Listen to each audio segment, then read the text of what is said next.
The Legend of Zelda Skyward Sword is a specific kind of adventure.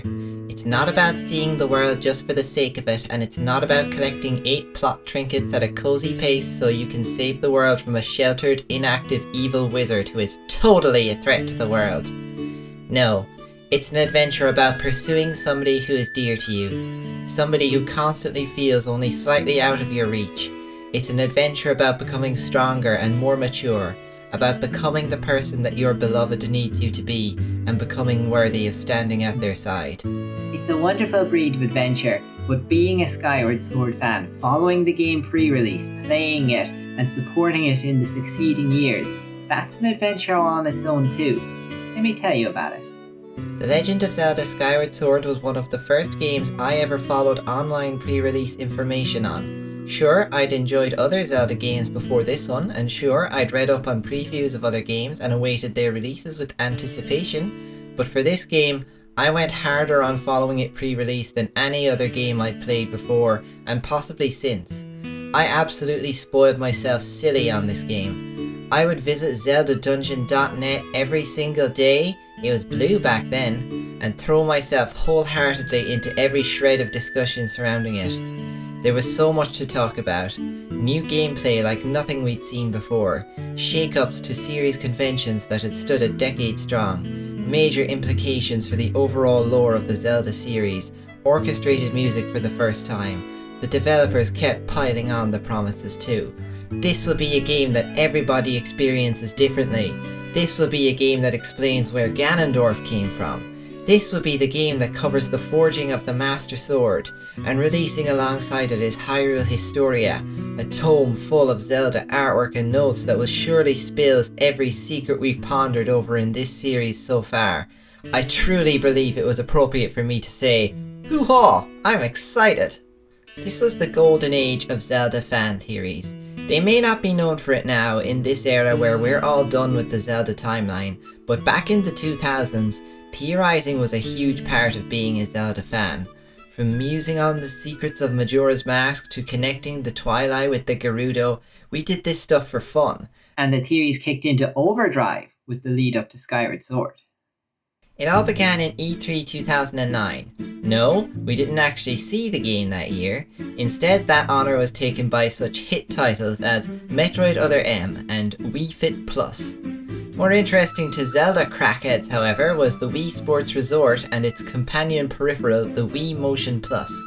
See, ever since the dawn of the Wii and its wacky controller, everybody was waiting for the game that would allow us to swing the Wii remote and our protagonist on the TV screen would mimic our movements one-to-one.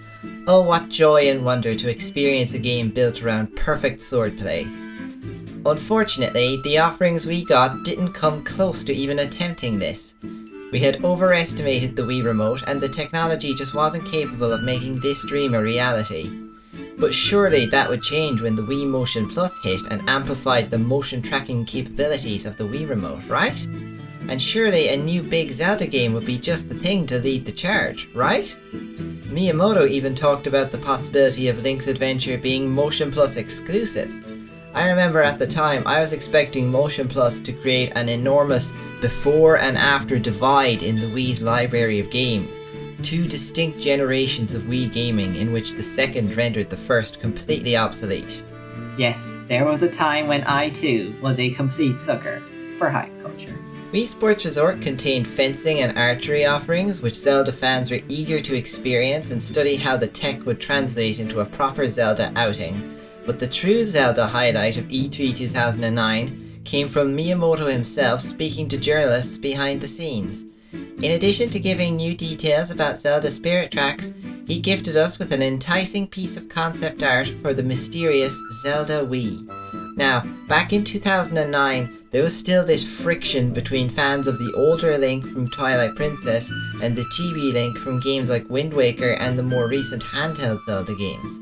The Zelda fanbase was in its edgelord phase of convincing themselves that Ocarina of Time and Majora's Mask were some of the darkest, most fucked up games ever made, and Wind Waker was just too childish and colourful, and the next Zelda game had to be the darkest one yet, because that's what the series needs!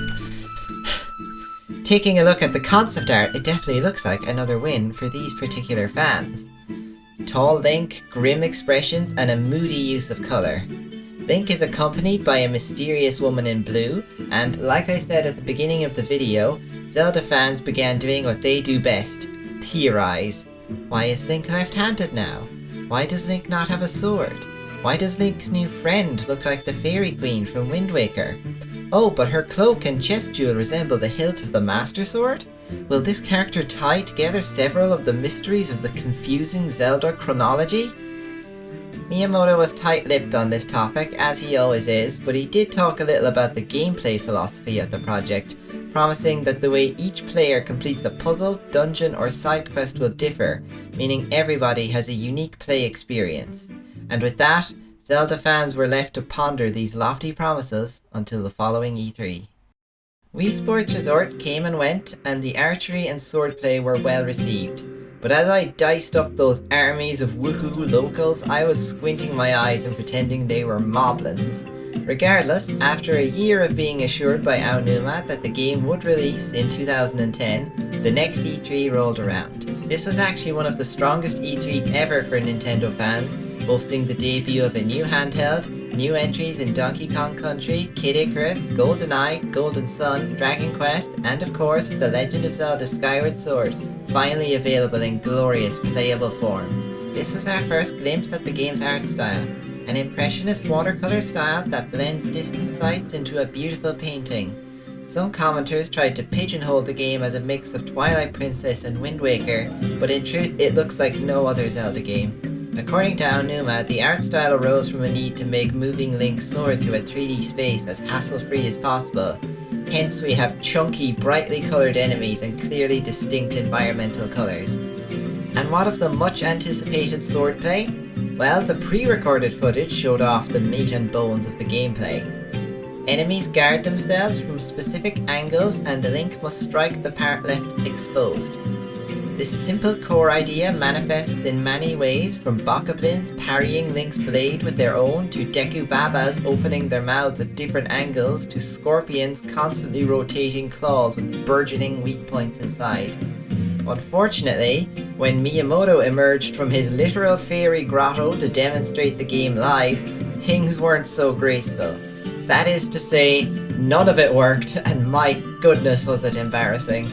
Luckily, the botch technology didn't extend beyond the onstage show, and the playable demo impressed.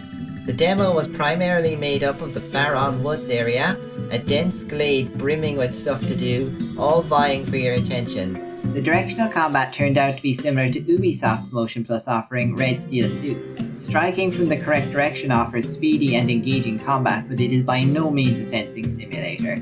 The dream for a true one-to-one sword game I mentioned earlier somewhat quietly died that day. Or perhaps we simply woke up from it. Other information E3 2010 offered was a glimpse at Skyward Sword's inventory management. This is a much bigger deal for Zelda than most other series, as Link always acquires a mountain of extra gadgets that he uses to solve puzzles, and having to pause the game to assign them to your limited buttons as you need them can be intrusive. Skyward Sword was a step closer to effectively having all weapons equipped at once. Simply hold B and flick towards the weapon you want on the radial menu that pops up.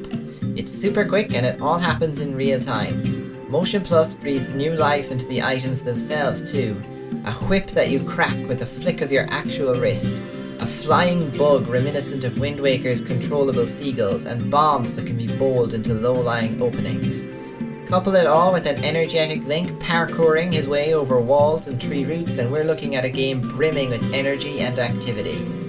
Outside of the demo, Miyamoto and Aonuma talked about the design philosophy and narrative of the game. Miyamoto called the game a back-to-basics Zelda, and true enough, recall that the Zelda franchise as a whole was inspired by Miyamoto's time spent exploring the countryside, and Link's running, swinging and clambering feel most appropriate. Aonuma promised that the sword would be the star of the show, not only in terms of gameplay but also in the story. Link's mysterious blue companion from last year was confirmed to be a sort of other form of the Master Sword, and the plot of the game was to cover the origin of the iconic blade. And of course, the game was confirmed to not be seeing a release in 2010. And so the wait continued. Now before we come to our next batch of news, let's briefly re-examine the Zelda fanbase's love for theorizing, because this E3 gave us plenty to chew on. This game would tell the forging of the Master Sword, making it a precursor to Ocarina of Time. Would this finally be the game to bring order to Zelda's chaotic timeline filled with temporal duplicates and alternate continuities? The game was confirmed to involve visiting the sky, so should we be looking at Twilight Princess and Minish Cap's sky areas in a new light now? Ultimately, we would just have to wait and see. Skyward Sword received a new trailer at the March 2011 Game Developers Conference. It was almost entirely gameplay focused, showing off all kinds of clever ways the game would make use of the motion plus swordplay. The only smidgens of in-game cinematics showed off this handsome fellow. Nobody knew who he was, but some fans wondered if he was connected to Minish Cap's Vati, while others noted that he resembled the gilded sword from Majora's Mask, in the same way that Fi resembles the Master Sword. Both theories were proven wrong when the newcomer took center stage at E3 2011. Come E3 2011, Skyward Sword had 3 different demos for visitors to try out. One was a boss fight against the new nemesis named Girahim. Bosses were something console Zeldas had struggled with in recent years. Wind Waker and Twilight Princess's biggest bads were closer to a puzzle on legs than an actual fight, requiring you to hit some obvious glowing weak point with the local inventory item and then wail on them. Not so here though. It's a simple mano-a-mano between 2 equal combatants. Flailing the Wii Remote will get you nowhere, as Girahim will simply catch your blade in his bare hands and his strikes require precise timing to deflect. Add in Girahim's delightfully theatrical behaviour and Skyward Sword looked to be meeting a new standard for Zelda bosses. Another demo focused on Link's cloud top home. We'd known from an early stage that the sky would play a pivotal role in the game, and now we were able to see it with our own eyes. Link and Zelda live in a floating utopic town above the clouds where they attend a bird riding school. Now in this era of school RPG oversaturation, this would have set off alarm bells in my head, but luckily 2011 was a different era and ultimately the whole school thing turned out to be nothing substantial. The demo involved a bird race of sorts in which you and the local bullies compete to catch a bird carrying a trophy. Now the flying controls in Skyward Sword have generally been divisive, but the overall consensus is that sky navigation is much more involved than something like the sailing in Wind Waker, for better or worse. Flicking the Wii Remote makes your bird flap and gain altitude, while tilting down puts them into a speedy dive. Personally, I love lazily gliding around in the clouds. The physics of the bird have a pleasing heft to them too. With a flick of the wrist, the fuchsia fowl scoops air under his wings to propel himself upwards. When diving, he plummets with a convincing weight. The final demo was a full-on dungeon. During interviews leading up to E3, Eiji Aonuma spoke about his plans to shake up the structure Zelda games had fallen into. You see, ever since the SNES days, the Zelda games had adopted a consistent, almost mathematical formula. You clear 3 dungeons, head into what would be the final battle, but then you learn that Ganondorf was more powerful than you first suspected, or sometimes the reveal is that Ganondorf was in the game in the first place. Either way, you then do a handful more dungeons, pick up some bottles and heart pieces along the way, then finish the game. In each of those dungeons, you'll get a new item that you can assign to a button and use to solve environmental puzzles and defeat the boss. Repeat for 15 years. Aonuma's first suggestion of how to shake things up was to have the overworld areas behave more like dungeons and have dungeons behave more like overworld areas. We didn't see any signs of the former at this E3, and it's not easy to figure out what he meant by the latter. Shops and side quests within dungeons, perhaps? Neither were present in this demo, but already you could see a fresher outlook on the puzzle design. Instead of lighting torches to open doors, you must locate the exact spot in a room where 3 eyeballs are all gazing at Link. When locked in a room with no way out, Link must pilot a drone through an opening and unlock the door from the other side, helping remind the player that the dungeon is an actual location and not merely a string of self-contained challenges. All 3 demos impressed, but Skyward Sword did not pull the kinds of crowds and traction it would have liked to at E3 2011. 2 years had passed since we first learned about the game, and in that time, new stuff had cropped up to be the subject of our hype. My initial expectations of Motion Plus had proven to be completely overblown and naive. It did not create an effective second generation of Wii games. In fact, the only other noteworthy game to embrace the peripheral was the aforementioned Red Steel 2, who followed a similar directional slash philosophy to Skyward Sword. The darkness-craving portion of the Zelda fanbase I mentioned earlier were not thrilled with the colourful and painterly style of the game. Some more aggressively old-fashioned gamers were disgruntled with the required motion controls. But overall, Skyward Sword was simply releasing too late into the Wii's life cycle. 2009 was a fairly quiet year for big-name Wii releases. The third-party releases were strong, but didn't sell much. 2010 had more to offer, but still felt quieter than years like 2008 or 2009. Come E3, 2011 was the most barren of all, and Skyward Sword looked to be mostly alone in terms of high-profile releases for the back half of the year too. The Wii had simply waned in the minds of gamers and the gaming media, especially when Nintendo's next home console had appeared at E3 as well. The Wii U was an exciting prospect at E3 2011. It was to be Nintendo's first HD console, packing the power to run games that had previously passed Nintendo by, and it had the potential to free us from horrendous, poorly suited ports of multi-format games. The console's reveal also came with a cinematic tech demo featuring Link. It wasn't a teaser for a new game, but more of a recreation of one of the bosses from Twilight Princess from the ground up. It was absolutely beautiful and went down well with everyone. Although some people did mistake it for an upcoming game, there was surprisingly little thunder stolen from Skyward Sword by this tech demo. That is to say, I personally did not see many people wishing Skyward Sword looked more like this and resenting Skyward Sword for being a Wii game. The two did not cannibalize each other. This is honestly unexpected, but I suspect the reason for this is that the Wii U was a difficult sell from the first moment. When Reggie unveiled the gadget, he only showed the tablet-like controller, not the magic box itself. Coupled with the awful name, many consumers mistook it for a Wii peripheral, not the future of gaming. Screenshots and footage couldn't properly convey the intelligent design of the controller, leading to fears that it would be uncomfortably heavy to hold. But most of all, the console lacked a killer app, a must-have game to generate conversation around it. The only software Nintendo had to show alongside the console was a smattering of tepidly named tech demos, such as the utterly milquetoast Shield pose. Between the muddy reveal of Nintendo's new console and the obvious signs that Wii was winding down, there was effectively a ceiling on how much hype Skyward Sword could feasibly produce. There was no longer any possibility of it spearheading a new era and standard for gaming as I had once hoped. At best, all it could reasonably achieve was being a very good video game. The buzz around Skyward Sword in the broader gaming ecosystem may have diminished since 2009, but nonetheless, Zelda enthusiasts were eating well post E3 2011. Skyward Sword's delays pushed the game into the year of the 25th anniversary of The Legend of Zelda. Seeing the perfect excuse to push a fat pile of gamer merch, Nintendo threw Link a birthday party to be proud of. The Symphony of the Goddess was an orchestration of historic Zelda songs that went on world tour. Despite running for multiple years, it only visited Ireland once, and it was during college exam season, so I never got to attend. Four Swords was made a downloadable title on DSiWare, sparing us the painful ordeal of kidnapping 3 other people who all owned a Game Boy Advance, a copy of Link to the Past GBA, and a 4-way GBA link cable. Unlike other DSiWare, however, it was a limited release, so I hope you got it while you could.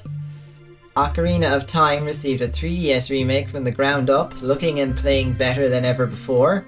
2011 was still the era where Ocarina of Time was overwhelmingly considered to untouchably be the best Zelda game ever. The name carried a weight that it doesn't possess anymore. No game does. As more children grow up, video game conversation and appreciation has changed. Regardless, Ocarina coming back was a big deal at the time. Getting back on track, Skyward Sword's release would be complemented by an art and lore book named Hyrule Historia. Reminder that, while it's died down somewhat in recent years, theorizing was rampant in the Zelda fanbase, so this product had fans chattering in anticipation. Finally, there were special edition releases of Skyward Sword itself. You could get the game with a caramel-tinged Wii remote that sells for a high price on the second-hand market today, and a CD with the Symphony of the Goddess playlist on it. I never owned the special Wii remote, but I did have the CD and I listened to it many times. I even did something that could be called dancing to it if you were feeling generous. To this day, it's one of very few CDs I own. Always my go-to choice when I have visitors. After a long development cycle, Skyward Sword finally released on November 18th, 2011. During the final months and weeks leading up to release, Zelda fans were buzzing like a nest of Deku hornets. It felt like every day Zelda Dungeon had a new wacky theory for us.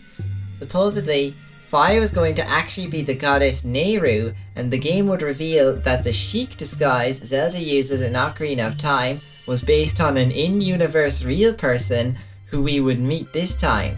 We were going to meet the real Sheik, guys. Stories were concocted of shared origins between the Gerudo, Sheikah, Twilight and Majora's Mask, of there being a mysterious traitor within the Hyrulean royal family and or the Sheikah who dramatically altered Hyrule's history.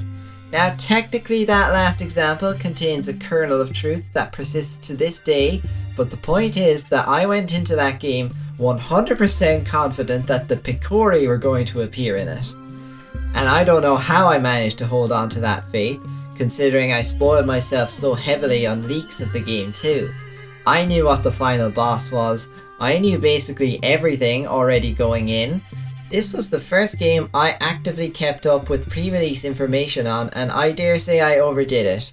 But surely I and other fans like me could hardly be blamed with the promises Nintendo themselves were talking up, right? Miyamoto said he expects the game to last players 50 to 100 hours. Aonuma aimed for side quests that rivaled those of Majora's Mask, a new approach to the core gameplay loop of 3D Zelda, and an explanation for why Ganondorf shows up in Ocarina of Time.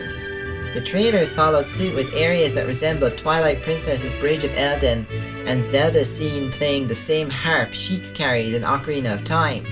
New heights for production values, uncharted gameplay territory, and a narrative that would tie the franchise together. How could Skyward Sword be anything less than the greatest game of all time?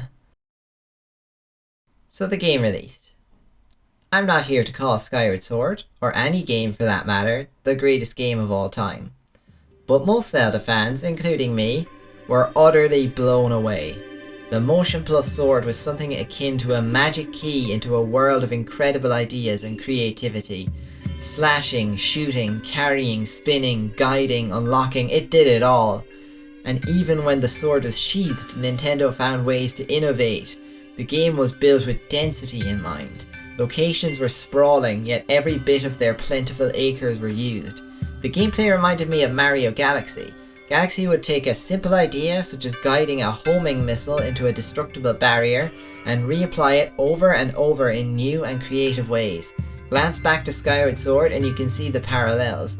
Look at all the ways Nintendo think of to use the simple act of bowling a bomb. There's always a new distraction around every corner, from trees that bleed money if you cut them just right to cobwebs that collapse with wonderfully convincing physics. Speaking of those bombs, the game breathes new life into old items. Visualized throwing arcs of bombs makes placing them a breeze, and their new rolling physics have plenty of applications. Imagine Ocarina's King Dodongo fight, but now imagine it with both Link and the Beastie constantly rushing up and down a huge slope as they wrestle for control of the flow of the fight. Increased range on the bow allows you to play Sniper. A pair of tunneling hand garments transforms Skyward Sword into a 2D maze game where your actions create changes in the 3D surface. I recall loving the Gust Bellows and eagerly awaiting a Luigi's Mansion game on Wii that would use similar tilt controls for Luigi's Spook Vacuum. So much for that. Gone were the days of Link filling his pockets with hilariously over-specialised kit. Skyward Sword gets mileage out of every item on that wheel, although admittedly some items get far more mileage than others. Swapping between items in real time is a breeze and just one of many changes that make the game feel speedy and constantly charging forward. The amount of literal charging forward in the game certainly helped too. Holding A puts Link into a dash that he commits to with every fibre of his being. Do it on a steep slope and he even looses a growl of determination. Just compare the game's climbing to Twilight Princesses, the overworld navigation to Wind Waker's, and the swimming to what could maybe be called swimming in Ocarina of Time if you were feeling generous. Running, vaulting, diving, sliding, ascending, swinging, roller coasting, shooting, leaping and claw-shotting all add up to an adventure with an unstoppable energy pushing the player forward at all times. Particularly praiseworthy is the Lanayru Desert region. At first it's a desolate expanse of brown, but striking one of the local time shift stones sparks a transformation in a surrounding radius, a fleeting splash of colour in an unrelenting expanse of sand. Turns out this desert was once a land blessed with vibrant nature and home to impressive technology. Nintendo have crowned the super advanced ancient civilization and the nature is dying tropes into a single mechanic. A legion of robots themed after Jomon clay dolls serve as Link's company and guide, although they're initially a surly bunch apathetic to his quest.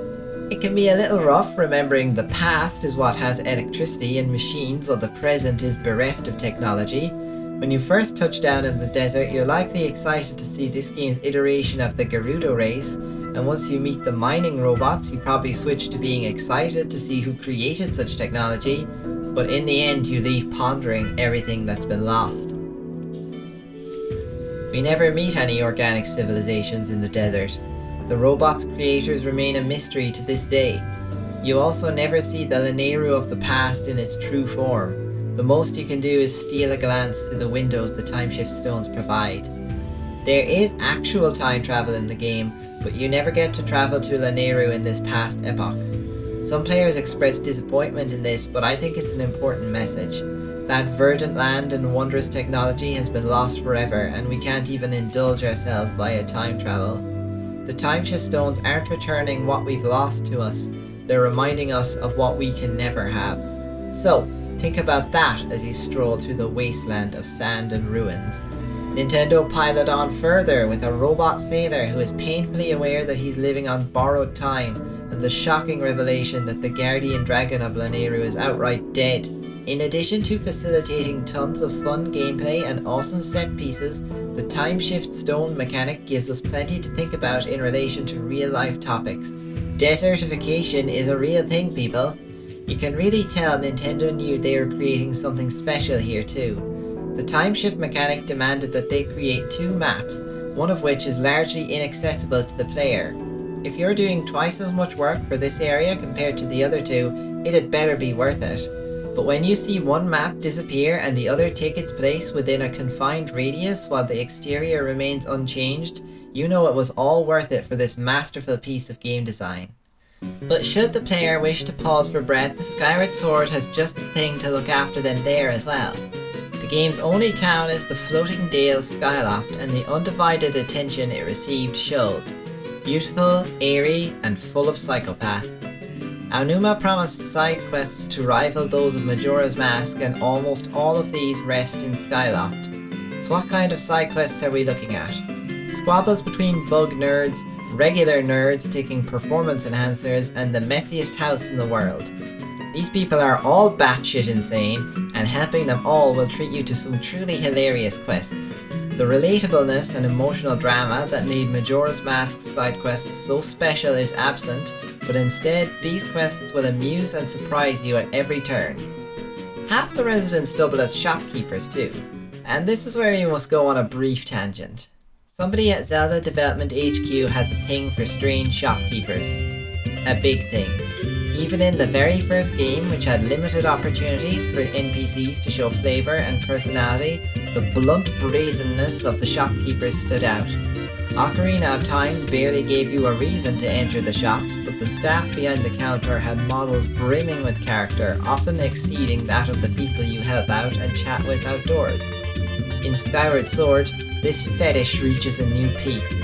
Most of the shopkeepers in the game are gathered into a single bazaar, a mecca for the deranged. Every last one of these lunatics gesticulates wildly, makes crazy noises, or has some character tick that should be making Link fear for his safety. There's an unconventionally seductive fortune teller, a henpecked husband of a potion maker, the walking embodiment of fake customer service friendliness, a guy who pedals a bike to propel an airborne storefront through the skies, a sheltered millennial who develops a debilitating crush on her first case of social interaction, and more. All of these people are crazy, and all of them go ballistic if you try to leave without buying anything. Take a peek inside Hyrule Historia and you'll see how many equally crazy ideas were considered. The Zelda devs have never been shy about their love for crazy merchants, but this game was the figurative equivalent of them pulling down their pants and waving their junk around. Making a hasty return to the world below, reaching the second act of Skyward Sword reveals just how committed Nintendo are to this philosophy of density. Not only is every square inch of the 3 major areas used, they're used multiple times. Link returns to prior locations with new story objectives in mind, only to find things have changed in his absence. Sometimes the changes are enormous. Faron Woods has been flooded, Eldin Volcano has become overrun by an aggressive Bokoblin invasion. But sometimes it's something more subtle. The genuinely scary and stressful Silent Realm challenges force an unarmed Link to collect glowy balls of video game progression without waking the terrifying Guardians. Yeah, get out of here, Breath of the Wild elitists. Skyward Sword did scary Guardians first. The Silent Realm challenges are just one of many ways the game has you re-examine familiar ground with completely new eyes. A world that feels like it's an actual place that changes over time is something I value massively. Ocarina of Time sort of had it with Link revisiting old childhood haunts as an adult, but the lack of a time skip in Skyward Sword makes it feel more natural. This time you're simply leaving because you had accomplished your goal, and now you're returning because you have new business there. NPCs will remember you and update you on what they've been up to since you last saw them. The main players of the plot hold their own in this regard too. Link's supporters don't just sit around waiting for him to do all the work. The titular damsel doesn't stay imprisoned for the entire game, and even the villainous Girahim eschews sitting on a throne in his lair all day in favour of a more proactive approach to evil doing. It all ties back to Skyward Sword's sense of constantly charging forward, full of energy. Every single step has to feel impactful. You're not just going to the next dungeon, you're solving puzzles and creating shortcuts to help future foraging efforts as you go. You're not just searching for a plot flag that will allow you to progress, you're riding roller coasters, raiding pirate hideouts and mountain climbing in your all-encompassing search. You're not just doing side quests, you're doing side quests that all factor into a game-spanning mega quest with multiple staggered rewards. You're not just exploring areas looking for heart pieces, gratitude crystals, rupees, goddess cubes and other arbitrary video game collectibles. You're also looking for arbitrary video game collectibles that can be used to reforge and upgrade Link's gear. Let's talk about that in depth for a bit. Tucked away in Skyloft's wacky shack is a mechanic who can repair Link's shield or upgrade his kit. Expansions to your bomb and arrow capacity are welcome, but the really exciting stuff is the gadgets that get outright performance changes, such as increased speed and range on your beetle drone, improved range on your bow, or a bigger bug net. Sounds awesome, but the catch is you have to source the upgrading materials yourself, so as scavenging we must go. You can find materials just lying around on the ground in Hyrule, pick them up from slain monsters, scoop some up with your bug net, get them from treasure chests, or they can be minigame rewards. As with any material gathering game, your inventory will quickly fill up with garbage that you don't want. The treasures needed for the coolest rewards can only be found in obscure locations, such as Silent Realms or as randomized minigame rewards, or, worst of all, must be gathered with the bug net. Curse those tumbleweeds. Why do you need so many damn tumbleweeds? Even in a full 100% playthrough, you will not comfortably pick up enough materials to fully upgrade your kit by simply progressing naturally. Some grinding will be necessary, which of course brings your progress to a screeching halt. Now, I play plenty of grindy games and essentially have infinite patience, but for reasons I have hopefully made apparent earlier in this discussion, Skyward Sword is hurt particularly hard by this issue. Remember when we were quickly cycling from one banger game mechanic to the other, all the while knowing Zelda was just a few steps ahead of us and maybe we could reach her if we were just fast enough? Where did that go? Why are we now chasing erratically spawning tumbleweeds around the desert like a jackass? Now the obvious solution is to simply not engage with the upgrade system. but non-commitment to a feature is one of the most off-putting things a game can do for me, and it's an issue that crops up several times with Skyward Sword.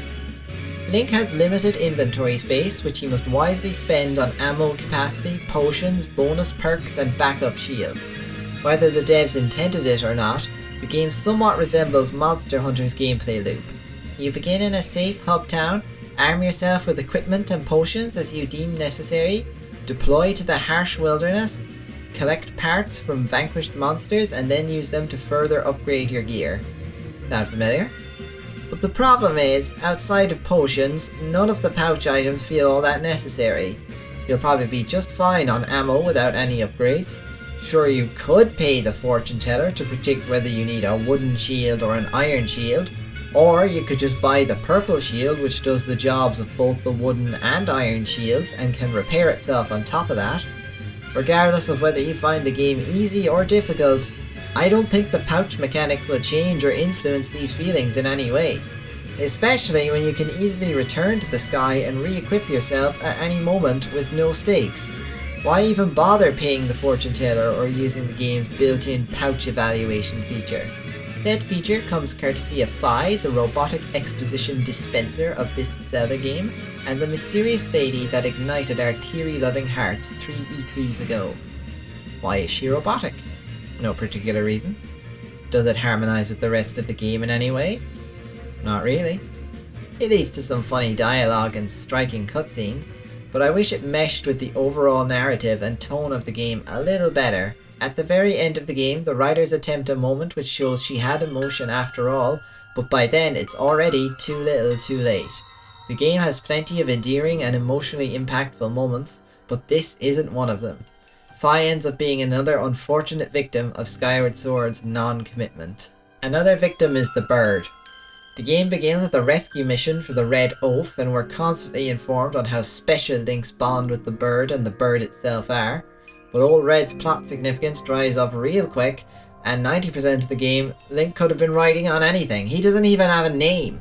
But the most offensive instance of non-commitment lies with the second visit to Skyview Temple. Midway through the game, a required fetch quest takes Link back to the first dungeon he conquered.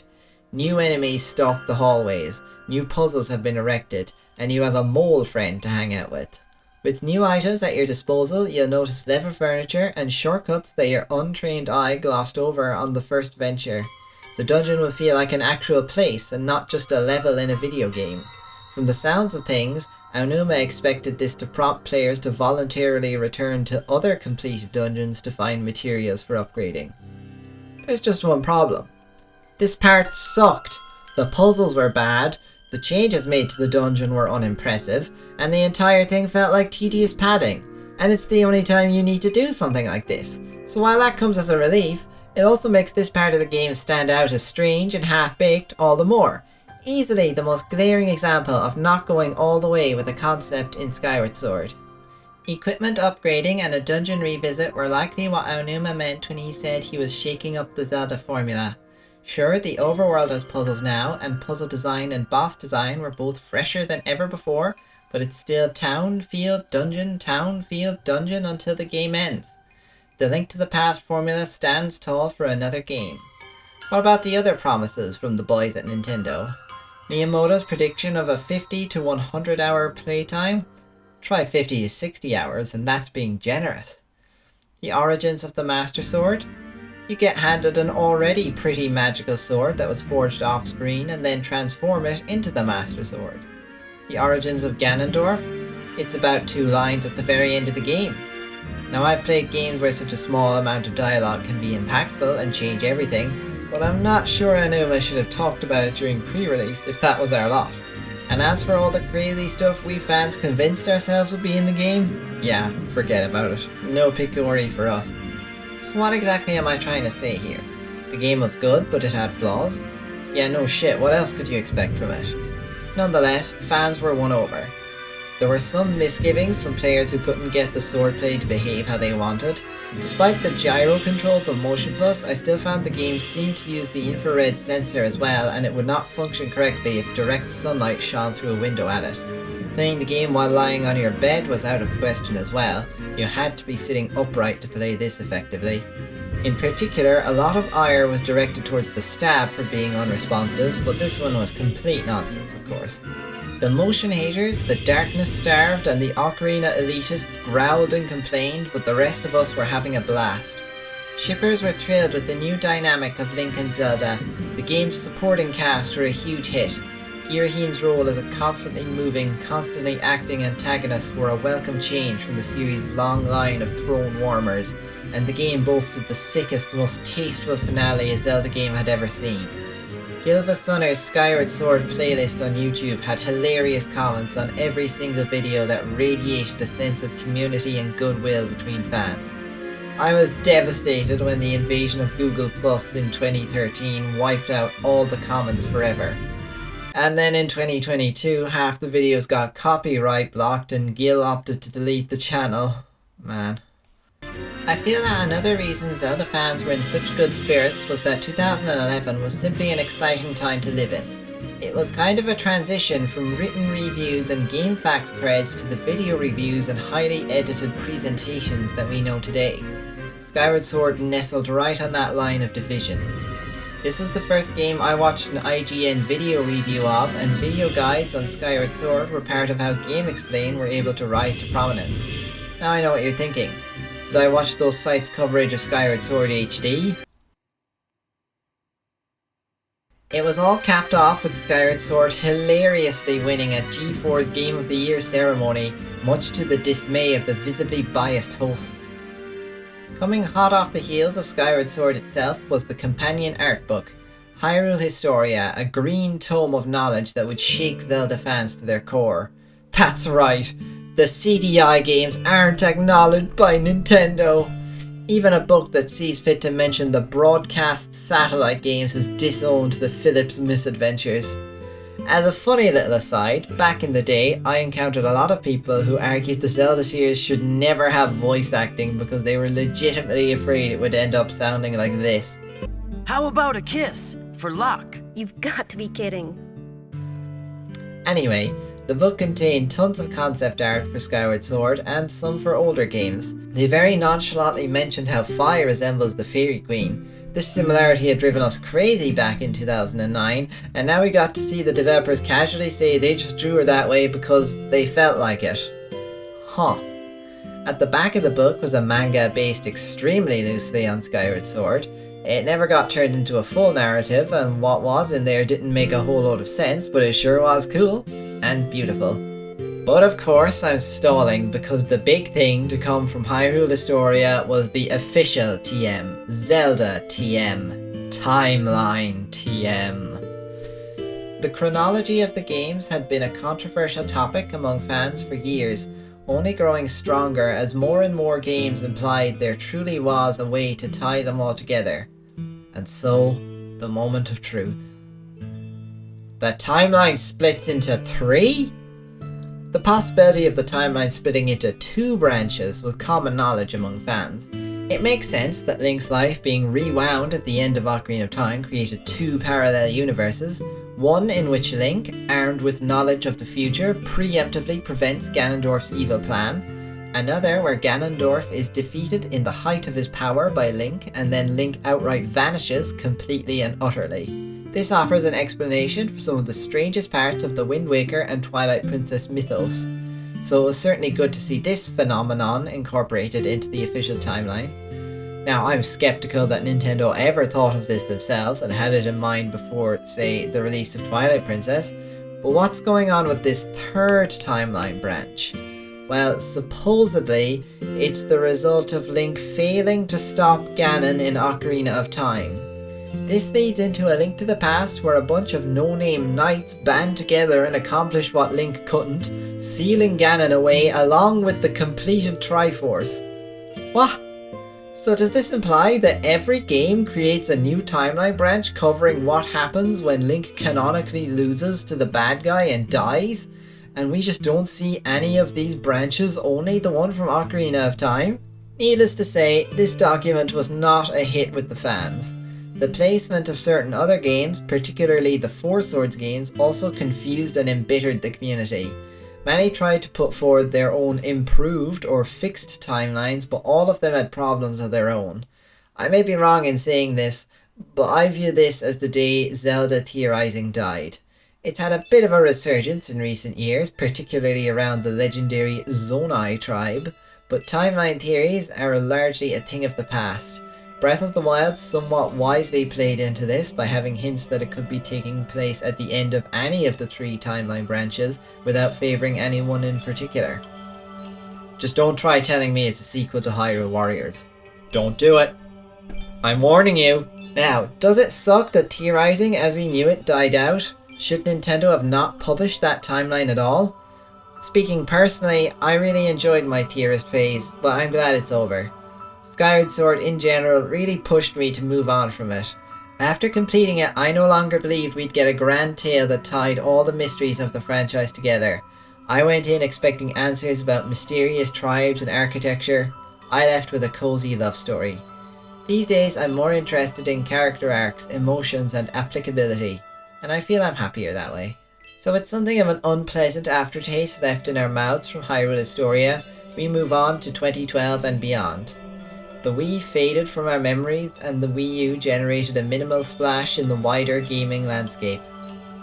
Lovers of Skyward Sword became quieter and haters became louder. From 2013 onwards, the game started to become the punching bag of choice when discussing the series as a whole. Complaints were directed at unnecessary text boxes, the self-contained nature of the maps, the revisiting of locales, the fact that the flying began to feel like an inefficient fast travel system, and one of the bosses looked a bit silly. Yes, the fact that one boss was derpy was often touted as a damning flaw of the game. Over and over, the game's supposed linearity came under fire, even though it wasn't linear. Go search for keyquees in whatever order you wish. Go search for pieces of a key in whatever order you wish. Collect tadpoles scattered around this enormous map. Collect the Tears of Light in whatever order you wish.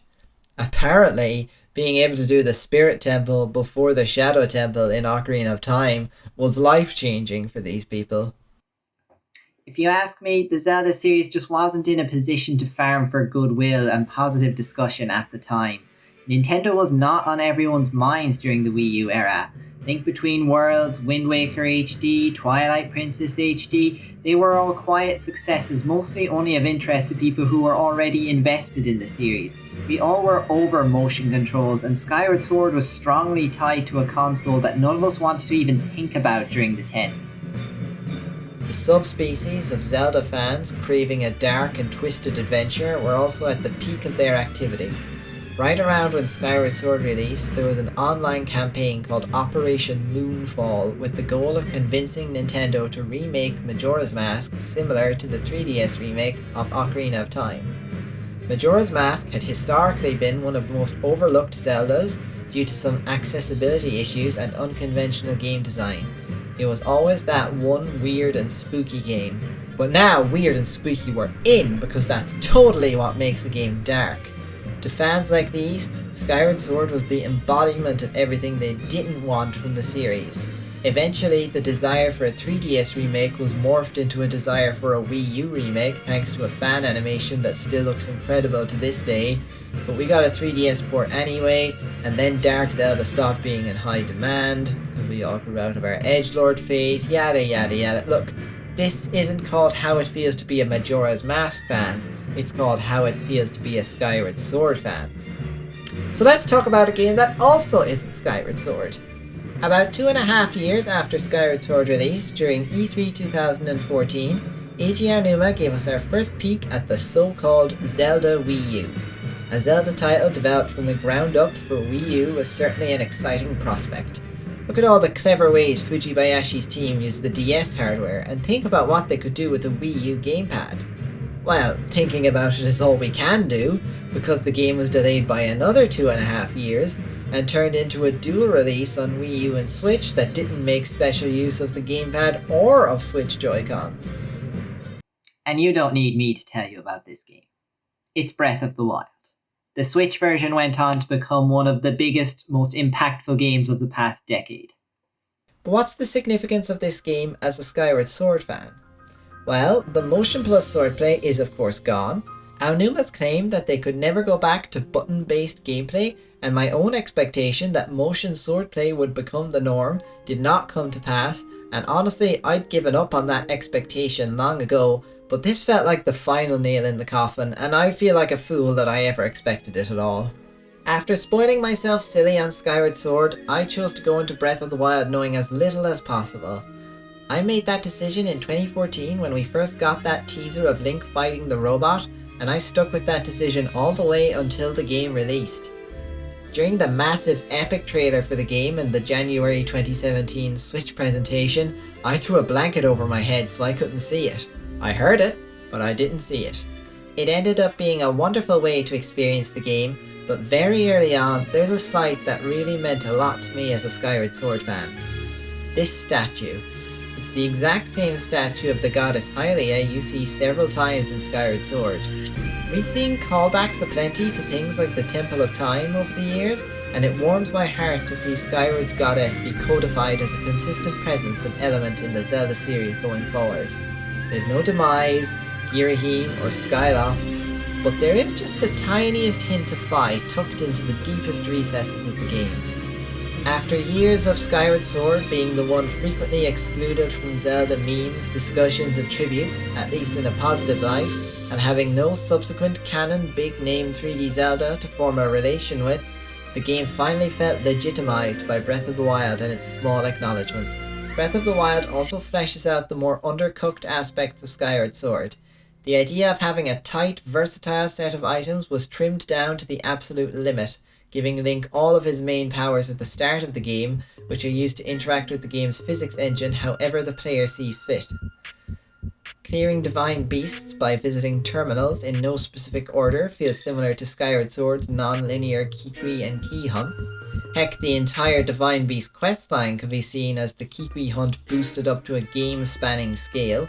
Swapping out shields based on the elemental flavour of surrounding goons has been upped to switching out your entire outfit to suit your choice from an impressive array of buffs and bonuses. Improving potions via bug infusion became cooking entire meals with hand-gathered morsels. Upgrading your gear evolved into even more upgrading. Breath of the Wild sometimes feels like everything Skyward Sword was trying to be. Aonuma's much touted shaking up of the Zelda formula happened in a big way. The sprawling environments of Skyward Sword became even huger and connected to each other much more organically. The upgrade system finally felt like a main feature and not just a last minute inclusion. Something else Breath of the Wild did was bring in a bunch of brand new players into the Zelda series who had never touched it before, and so Breath of the Wild became their first. After 4 years of climbing, gliding and shield surfing through the wilderness, these nascent fans would get a nice hassle-free way of experiencing a prior 3D Zelda with Skyward Sword HD. I'm moving through the years quickly in this video, so it may not immediately sink in how long it had really been since the initial release of Skyward Sword. It felt like we were welcoming an old friend back. We'd become so accustomed to the blue-garbed hero and physics-based shrine puzzles that it was simultaneously refreshing and nostalgic to see Link back in green and clearing dungeons with rooms, small keys and maps. Now the price Nintendo was charging for this port and associated fan bait was steep, and I personally turned my nose up at this release at first. I also seriously doubted the Joy-Con gyro could possibly match Motion Plus in terms of performance. I don't need this HD version. I'm perfectly happy with the Wii version, I thought to myself. So, shortly before the HD version released, I booted the game up on my Wii U, outputting to this 22-inch Philips HD monitor. It wasn't pretty. Wii U outputting games tends to look quite poor as the games were never made to be output over an HDMI, and this monitor has no interest in scaling down to 480p for me. Also, I don't quite understand the specifics, but by releasing at the very end of the Wii's life, Skyward Sword is hurt particularly badly as it's on a console built for 4x3 displays, but is now using confusing tech wizardry to pretend it's 16:9, and the actual resolution of the game is an unholy sequence of digits that I am by no means qualified to talk about. Long story short, I am not picky when it comes to resolutions and frame rates and whatnot, and even I found this to be an eyesore. And so, with a wince and a groan, I purchased a copy of the HD version. The HD version looks quite nice and runs at 60 FPS, which I'd never witnessed the game doing before. The blurry watercolour look of the game has been slightly lost, as it was done with clever manipulation of technology that was outdated at the time of the Wii release and non-existent today. Nonetheless, the vibrant look of the game shines through nicely. I did a bit of a poor job capturing the footage in this video, so don't take the footage you've been seeing throughout this video as indicative of how the game actually looks. Some of you may want me to mention that the new ability to instantly return to the sky is locked behind a specific amiibo. While I do agree that it would have been better to have this feature not be locked behind the modern equivalent of an e-reader card, I'm not hurting over being denied it. There are save statues everywhere, and the dungeons are small and often filled with shortcuts. This is not a feature I care about. Much more appreciated are the quality of life improvements, like the banishment of unnecessary text boxes and the hideous translucent Wii remote the game forced you to keep as part of your HUD for the opening hours of the game. The big change is of course the stick controls for Link's swordplay. A flick of the right stick replicates a controller swish in the same direction. My 2011 self would have called this impossible. My 2021 self calls it pointless. Regardless of your feelings on Skyward Sword, the game is undeniably built around the sword and the gyro. It's the heart and soul of the game. Remove it and the game is still perfectly playable, but it feels like attending a horse race where all the horses have had their legs amputated. I played through a full area with the Pro Controller and it was just soulless. Give me gyro or give me a different video game. With Skyward Sword's return to the greater nerd consciousness came a deluge of new fan art and gameplay coverage. Not as many memes as I'd have liked, but that's okay. Most of the complaints were directed towards business decisions like the price and accessories. A new wave of positivity had washed over the game itself. Skyward Sword fans finally had a reason to speak up again, and even the haters are beginning to see it in a new light.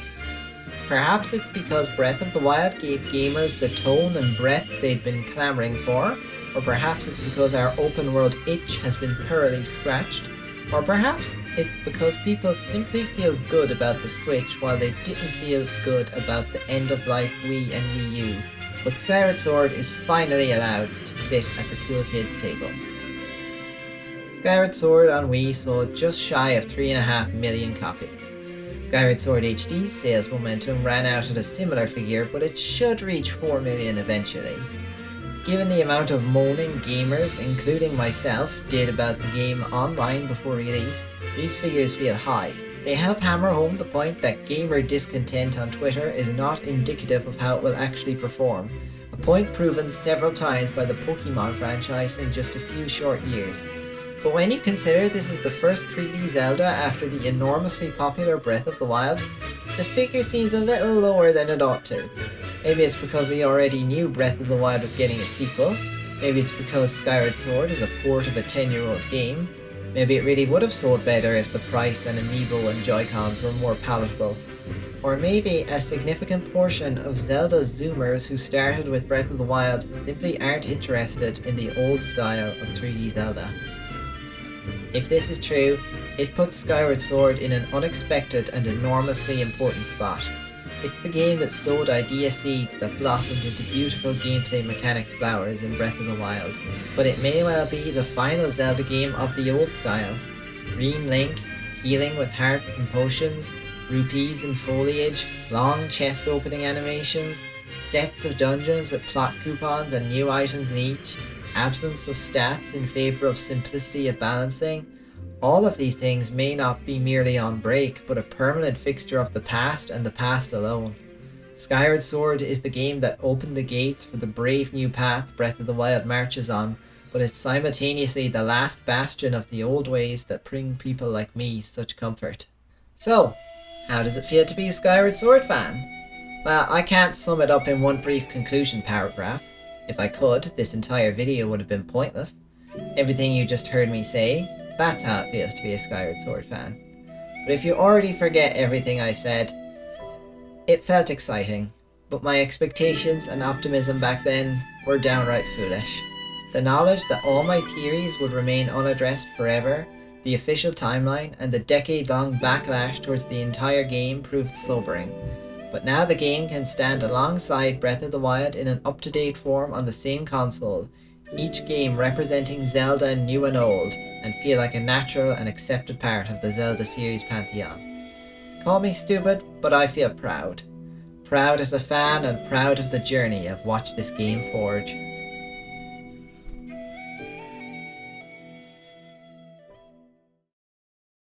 Hey, thanks for watching all the way to the end. So, funny story, I was actually planning on having this video uploaded before Skyward Sword HD released last year. I was originally going to record it on this old girl here, but as I said before, you try and put this up and make it up on this, it's gonna look absolutely terrible. So I ended up buying the HD version and recording that for the video instead, and then you just sit on it for like 9 months and then you finally upload it, right? As you do. Now in the meantime, I have in fact acquired a CRT TV to play yet another Wii games on. So then the question becomes, well, which is your preferred way to play? Do you prefer playing the Wii version on your CRT TV, or do you prefer playing the HD version on a monitor like this one here?